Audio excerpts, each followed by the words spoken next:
Assalamualaikum. Sekarang ini kita berada di Pejabat Pertanian Senggang. Bersama kita pada petang ini adalah Encik Saiful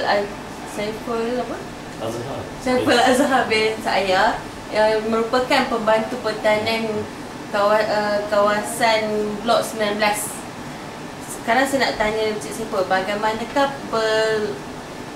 pelaksanaan SPTP di kawasan Encik Saiful bin saya?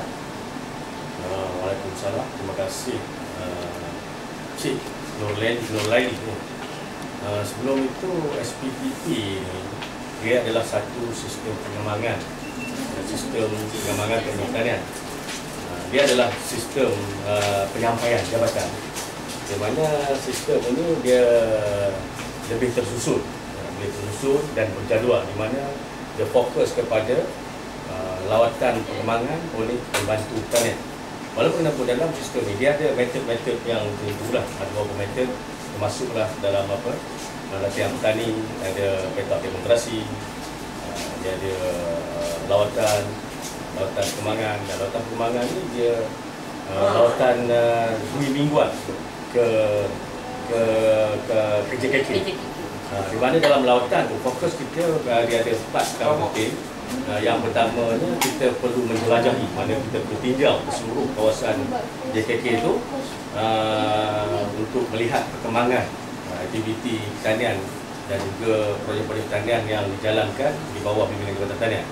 Yang kedua, kita perlu mengenal pasti kawasan-kawasan yang terbiar, kawasan-kawasan yang boleh digunakan, dan juga mengenal pasti pemilik tanah berkenaan. Yang ketiga, kita di samping lawatan tu, kita kena sentiasa memberi penerangan kepada pelanggan kita, kepada pengurusi JKK dan juga siapa sahaja yang menjadi pelanggan kita di kawasan itu berkaitan dengan program dan aktiviti yang ditawarkan oleh Jabatan Pertanian. Dan yang keempat, dalam lawatan itu juga kita perlu merancang bersama dengan pihak JKK apakah projek ataupun pembangunan pertanian yang boleh kita laksanakan di kampung tersebut. Berbalik persoalan tersebut, bagaimana pelaksanaan SPTP? Pada saya sebagai ejen pengembangan lingkungan pertanian di Blok 16, dia adalah satu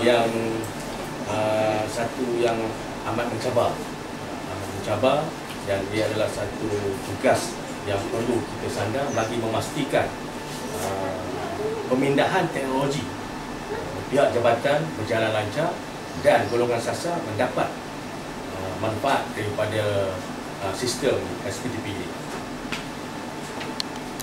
Soalan saya yang seterusnya, sebagai pembantu pertanian kawasan, bagaimana hubungan Cik Saiful dengan petani-petani Cik Saiful?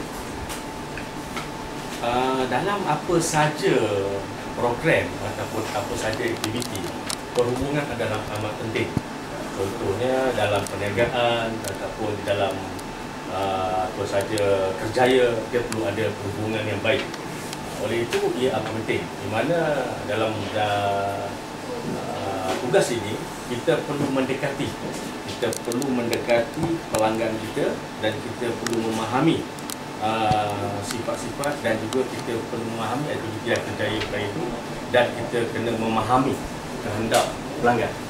Apabila kita dapat mendekati dengan cara memahami kehendak pelanggan tadi, kita dapat mengesan apakah kepulauan-kepulauan yang boleh kita bantu, yang boleh kita berikan kepada pelanggan.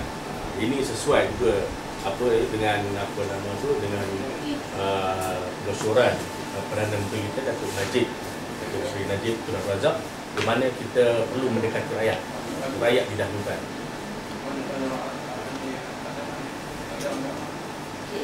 Saya ucapkan terima kasih kepada Cik Saiful kerana sudi kami menemui ramah Cik Saiful pada petang ini. Sekian, terima kasih.